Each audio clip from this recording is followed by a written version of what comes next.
ROHAN TAYLOR.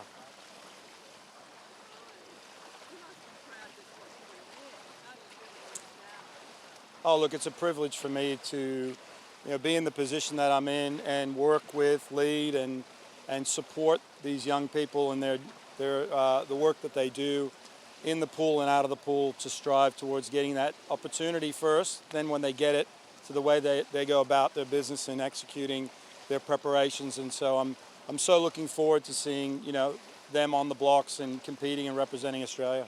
Rohan, you often talk about the stats about where you have to be in world rankings going into Olympics to have a chance. Last time we spoke to you was before US trials and before Europeans. Where do you see things sitting now after you can compare us against? I think we have a pretty comparable team where we were going into Tokyo as far as our rankings, where we sit. And I think when I talk about that, you have where medals usually come from around the top fives, top eights, and then after that it's very, very rare these days. So it's about getting as many athletes inside those rankings, and when you do, you can start working out.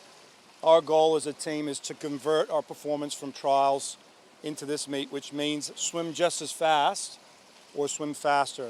That's all they need to do. If they can do that and they're highly ranked, that's when things starting to happen for us. And when we have done that, we get really good outcomes. Can you talk to us about this pre-village camp? Why this pool? Why this place? Are you doing what you're doing here, an hour out of Paris, this amount of time? Yeah, well, we came earlier. We did 3 weeks in Cannes, which was really just to get over and to get over into Europe, acclimatize, adapt, and then let them get back to some good training. And then the shift to Chartres, which is, we've been here before. We were here before Commonwealth Games. We're familiar with the venue. Our Paralympic team's been here multiple times. Our open water team's been here. We're familiar with the surroundings, the hotel. We've got 2 50-meter pools, so the training space is very good.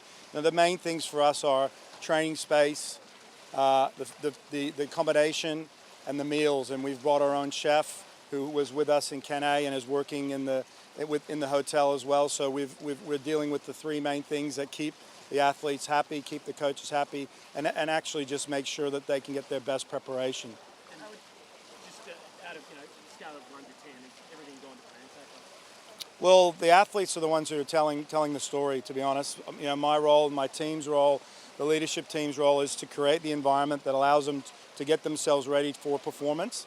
And we listen, and you've heard the athletes here have already spoken.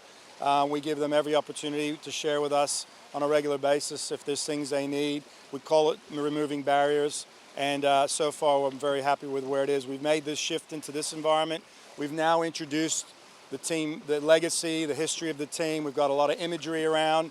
We'll have an alumni come in on our gold cap presentation and speak to the team. And we'll spend a bit of time really reflecting on where we've come from, and that'll really build the momentum into the Olympic Village when we go there next Tuesday. It's a surprise. Sorry. It's a surprise. One of the things since we last spoke, the WADA report came out. Yes. It seemed to have as many questions unanswered as it did in there. Are you comfortable with what came out of there? WADA basically cleared themselves. Have you still got questions about everything that happened?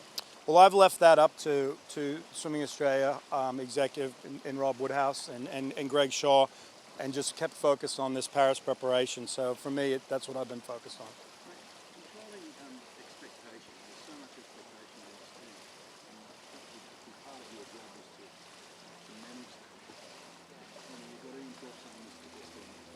Oh, look, I've said before, this team's earned the expectations. They've earned it through the last, from Tokyo all the way through. These athletes train really, really, like, they're exceptional trainers, committed, and they perform on the world stage. They've done that. And so they've earned the expectations, I believe. And I think they thrive on that. So for me, it's embracing that. And they'll get up and they'll have a crack. Don't worry about that. Do you think it's the best team you've ever seen? Oh, look, from my experiences having been on teams, I've been on some pretty good teams, obviously with Hackett's and Thorpe's and O'Neill's in the early days. And I think it's the kind of team like that, like the late 90s, early 2000s, where you had multiple athletes who could do something special. So I definitely think, comparing era to era is one thing, but what we do have is we have a lot of strike power, and it's exciting. So. Is it important to control the narrative and sort of remove the swimmers from an open day today and let that interview here with the odd swimmer?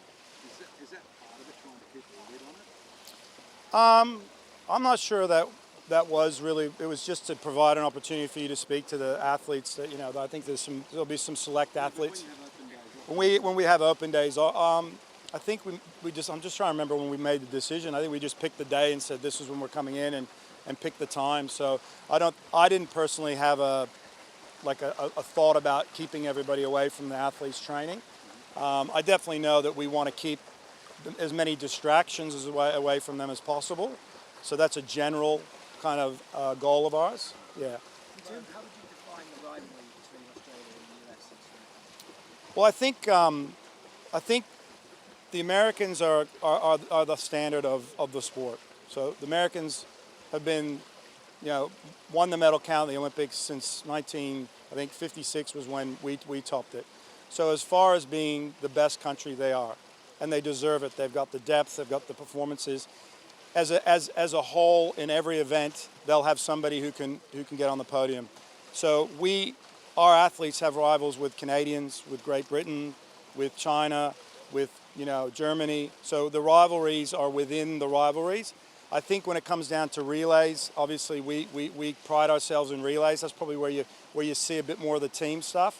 But the respect for the U.S. is huge. We want to be as good as them. And so the rivalry probably is more about the respect and the fact that we see ourselves as striving to be that good and be that consistently good. Record ball in Tokyo, how do you do it? How do you go better than that? Oh, geez, the guys got to swim fast.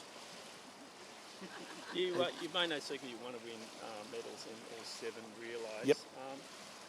What's the selection process going to be? Will it be left up to an individual coach, or will you have a panel that's going to select the lineups? And I guess where I'm going with this is, what changes have you done since Tokyo to make sure there's no mistakes with the selection? You get the 4 fastest swimmers in the final. The process for us is quite simple. There's a coach that'll be the lead of the relay, and they'll basically, and they have been doing a lot of the legwork around what the scenarios look like, and what we need to consider are the loads of athletes. So the first aim is to get the best heat team, to get that team to qualify into the final.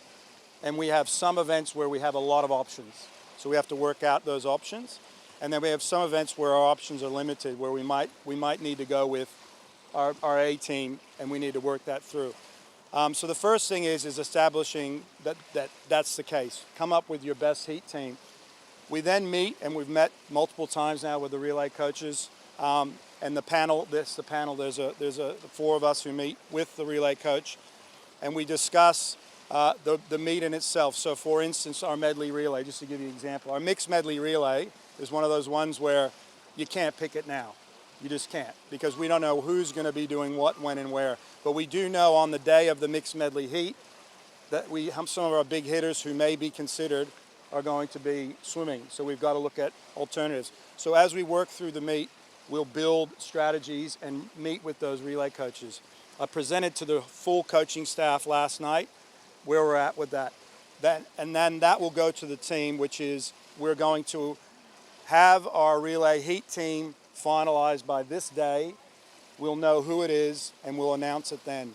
And the discussions between now and that day will be based around what's happening in the meet, performance-wise, injury, illness, a number of factors. So ultimately, at the end of the day, the relay coach will lead the conversation. We'll provide them the data and the information. We'll then challenge the decision, but I am the final sign-off. So I will sign off the relay. So if a relay coach says to me, this is what I want to go with, I say I agree, then I'm the one that's signed off on the relay. So ultimately, that's my role. But there's a process, a very, very thorough process we go through. Rohan, can you shed some light onto Sam Short, how he's bounced back after trials? You obviously know he was a bit crook there, and what sort of been throwing down at training that could give hope that he's thereabouts? Yeah, look, Sam in the last, since probably the second week at Can when I think they adapted, really started showing some signs of his ability to change speeds, which was one of the things that they were working on. And then since then, the quality sessions, usually there's a couple quality sessions where I've seen those in training prior to trials. He's back up at his best in training. His technique looks great, and he's got that change of speed, which was something that I think the illness took away from him a little bit, which he struggled with. But in a short answer, I see him training consistently well. In terms of Lancia and the NK, the amount of variables that Shin's likely to face, even whether or not the event can go ahead where they want it to go ahead, how can you tell an athlete to help approach that situation, whether it's the... Works primarily with the open water coaches, and I know they have multiple strategies in place to adapt to whatever the conditions are, and they'll be working on that right now. And that's a very tight team, that open water team. And a couple of the coaches on that team have been, obviously a bronze medalist at the last Olympics, and then Kate Sparks, who coaches Chelsea Gubecka. They have strategies in place, so they'll be working on the contingencies and discussing how they'll approach it, how they'll help each other within the race. So they'll have that all worked out. The issue of the cleanliness of the water, how much focus has there been on that? Well, not internally. We're getting information from the AOC. The AOC is getting information from the organizing committee, and they're monitoring that and sharing that through. So, we're trusting that process. And as Mo said, there's a contingency plan, and we're ready for anything. A coaching question. Dean, so he's not the first coach to have two swimmers under his watch who are 1 and 2 in the world going in. From a coaching perspective, how difficult is it? What challenges are there when you coach two people who are 1 and 2, got the same goal, competing against each other? And what do you see from him about how he manages that relationship?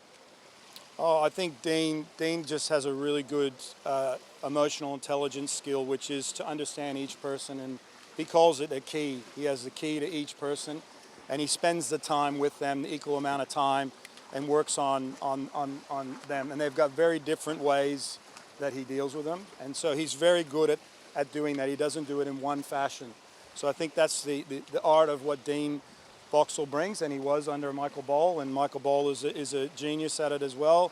Their ability to manage their athletes is exceptional, and how they work with them in and out of the water, and I think that's the delicate balance. And at the end of the day, they're both significantly competitive, so they're going to want to be the best.